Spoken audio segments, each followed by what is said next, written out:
মাত্র 450 টাকায় 12 volt 5 ampere battery চার্জারটা কি সত্যিই ভালো নাকি শুধু নামেই 5 এম্পিয়ার? চলুন মাত্র 1 মিনিটে প্র্যাকটিক্যাল টেস্ট করে দেখে নেওয়া যাক। বক্সে পাবেন চার্জার, ব্যাটারি ক্লিপ এবং এসি ইনপুট জ্যাক, এবং ভিতরে কম্পোনেন্ট ঠান্ডা রাখার জন্য রয়েছে কুলিং ফ্যান। প্রথমে ভোল্টেজ চেক করি। মাল্টিমিটারে দেখাচ্ছে 13.44 ভোল্টেজ, যা 12 ভোল্ট ব্যাটারি চার্জ করার জন্য একদম ঠিক আছে। এবার এই 12 ভোল্ট 10H ব্যাটারিতে কানেক্ট করি।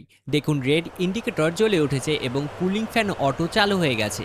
আপনারা এই চার্জার দিয়ে সোলারের ব্যাটারিও চার্জ করতে পারবেন। কারেন্ট মেপে দেখতে পাচ্ছি চার্জারটি প্রায় 4.5 এম্পিয়ার কনস্ট্যান্ট কারেন্ট দিচ্ছে, যা 5 এম্পিয়ার রেটিং এর খুব কাছাকাছি। এছাড়াও এতে অটো কাট থাকায় ব্যাটারি ফুল চার্জ হলে ওভার চার্জিং নিয়ে চিন্তা নেই। এবার খুলে দেখি ভেতরে কি আছে। এখানে রয়েছে সুইচিং মসফেট, ভালো মানের হিট সিঙ্ক ফিল্টার, ক্যাপাসিটর, একটা মিডিয়াম সাইজের ট্রান্সফরমার, ডিসি সাইডে ভোল্টেজ কন্ট্রোলের জন্য রয়েছে ভোল্টেজ আইসি, এবং শর্ট সার্কিট ও ওভার কারেন্ট প্রোটেকশনের জন্য রয়েছে ফিউজ। সব মিলিয়ে 450 টাকা এই চার্জারটা বেশ ভালো ডিলে আমার কাছে মনে হয়েছে। বাজারে সেম চার্জারই বিভিন্ন ওয়েবসাইটে 600 থেকে 700 টাকা পর্যন্ত বিক্রি হয়, কিন্তু আমরা অফারে দিচ্ছি মাত্র 450 টাকা। অর্ডার করতে চাইলে এখনই আমাদের হোয়াটসঅ্যাপ নাম্বারে যোগাযোগ করুন।